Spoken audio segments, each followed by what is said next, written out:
Querida irmã, querido irmão em Cristo, nós estamos no mês de outubro e para nós, cristãs e cristãos evangélicos, outubro é um mês importante. A princípio, você deve ter aprendido isso nas aulas de história, enquanto você estava na escola. Mas algumas pessoas ou mataram o dia desta aula, ou então cochilaram durante a aula. Na escola a gente aprende acerca da reforma protestante. Ela aconteceu, tem uma data específica para ela, não significa que foi exatamente nesse dia que é o dia da reforma protestante, mas essa data, dia 31 de outubro, que não é o dia das bruxas para nós, mas sim é o dia da reforma protestante, essa data foi escolhida de uma forma simbólica porque é o dia em que Lutero fixou na porta da igreja do castelo lá em Wittenberg as suas teses, as 95 teses. Ele queria discutir alguns assuntos. Mas eu queria, durante esses próximos dias, falar sobre as 5 solas da reforma protestante. Na verdade, Lutero traz apenas 4. A quinta vem de Johann Sebastian Bach. Todo mundo conhece esse sujeito, né? Compositor famosíssimo. Para quem não sabe, ele era luterano. E aí, quando eu for falar então dessa quinta sola, a partir do Johann Sebastian Bach, eu vou explicar o que é.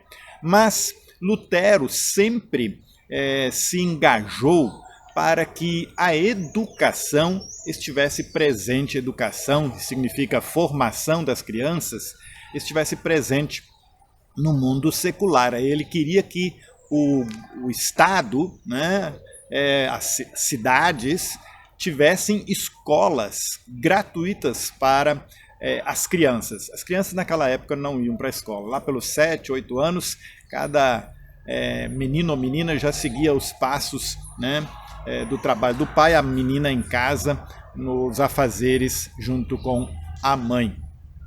E Lutero sempre lutou por uma educação obrigatória por parte do Estado. Não é à toa que quando luteranas e luteranos chegam aqui no Brasil, no início do século XIX, 1800 e bolinha, muitas igrejas luteranas tinham ao lado ou no mesmo espaço uma escola. Durante a semana era escola e no domingo então era o dia de culto, local de culto. Muito bem, são 4 as solas a partir de Lutero. Eu vou falar então cada dia sobre uma, mas hoje vou citar as 4, né? Sola fide, somente a fé.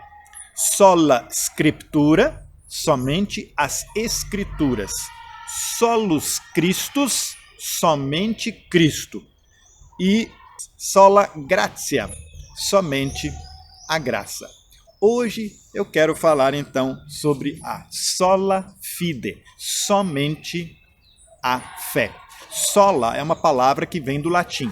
E Lutero escreveu isso tudo em latim porque na época a missa acontecia em latim. Tudo que se discutia dentro da igreja era em latim.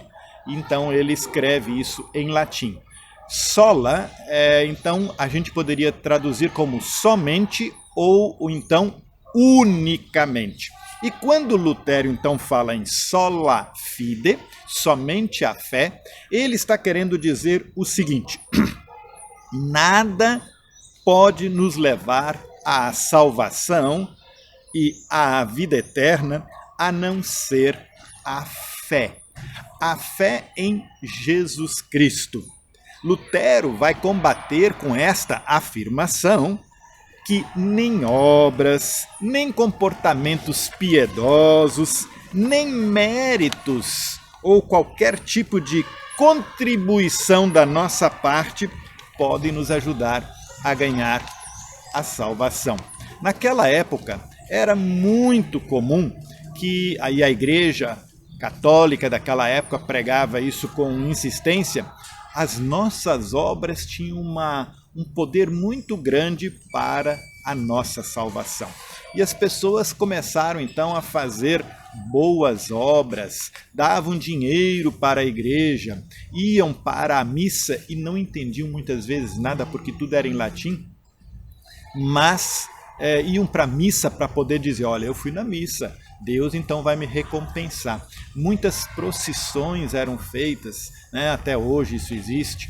Então Lutero vai combater tudo isso e vai dizer, somente a fé, unicamente a fé nos traz a garantia da salvação. Porque ela, agora entram as outras coisas, está descrita na Escritura e ela acontece a partir de Jesus Cristo e é uma graça de Deus, é um presente de Deus. Então, que hoje a gente possa aprender, né? Sola fide, somente a fé e nada de boas obras ou coisa parecida. Diga-se de passagem, quem tem a certeza da salvação, ele não precisa fazer boas obras para receber a salvação, porque não tem jeito de receber a salvação por boas obras, mas quem tem certeza da salvação faz automaticamente coisas boas na vida das outras pessoas, porque sabe que a salvação me torna uma pessoa livre exatamente para cuidar das pessoas que Deus coloca ao meu redor. Eu desejo a você um abençoado dia.